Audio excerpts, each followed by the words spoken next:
Hi guys, I'm Mara. Hi, I'm Maliha. Today we're going to tell you guys a little bit about the Oregon State Penitentiary, which is a maximum security prison located in Salem, Oregon. It was originally built in Portland in 1851 and was relocated 15 years later in 1866 in Salem, Oregon. Currently, this is the only maximum security prison that Oregon has, and it is currently the oldest prison as well.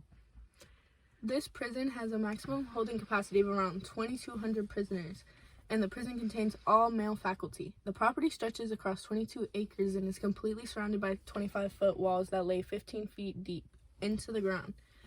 The prison was forced to move in 1886 due to the city of Portland refusing to reroute a street due to the necessary need for expansion.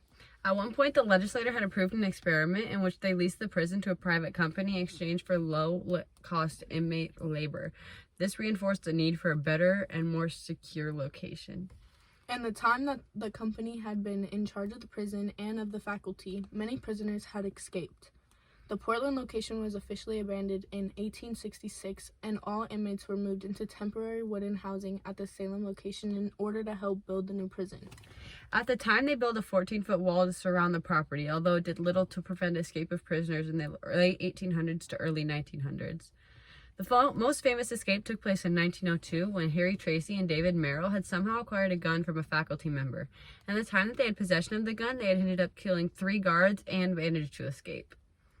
The hunt for these 2 prisoners finally came to an end after 3 months when Tracy killed Merrill after being surrounded in eastern Washington. At this point, the prison had patented the gardener shackle, which is also known as the Oregon boot. This is a heavy shackle that's worn around the ankles and can weigh up to 28 pounds. The point of this was used in an effort to prevent the escape of prisoners by restricting their mobility and agility. From what we know, the boot may have been in use as late as the 1950s, but even after all the added precautions, including the gardener shackle, prisoners had still managed to escape. Discontent continued in the 1960s, and the public became aware that only 200 of the 1,200 inmates at OSP actually had sentences calling for maximum security incarceration. Even those who were not required a maximum security were held to the same standards and endured the same treatment as the other inmates. The prisoners were treated extremely poorly, and they didn't receive the proper nutrition, mental support, or medical care that they wanted and needed, as well as they had no way to advocate for their unfair treatment and abuse while behind bars. Unfortunately, this led to many strikes from the inmates and created constant commotion. 700 inmates were involved in a riot on August 1st, 1936.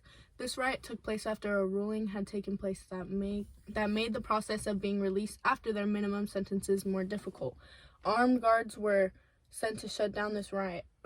It had ended with an inmate dead and 2 severely injured.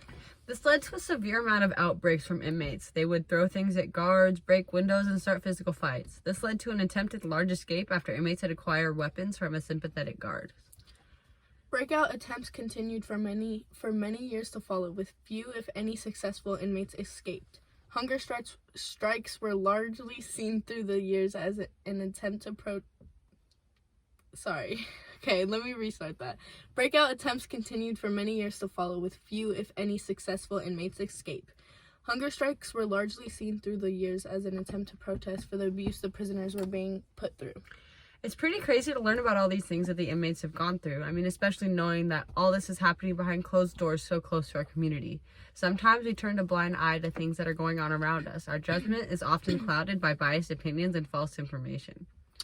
We see that death row is not currently something we practice in Oregon. It had been outlawed multiple different times in Oregon. The most recent changes being made were by Kate Brown, after saying that the death row penalty was dysfunctional and immoral, and she had commuted the sentences of 17 prisoners on death row in Oregon. In Oregon, hangings were publicly legal until the year 1903, until the Oregon State Legislature amended the law and moved them to Oregon State Penitentiary. Since then, the last person to receive the death penalty in Oregon took place in 1966 and 1997 by 2 men who had given up their rights on early in their trial.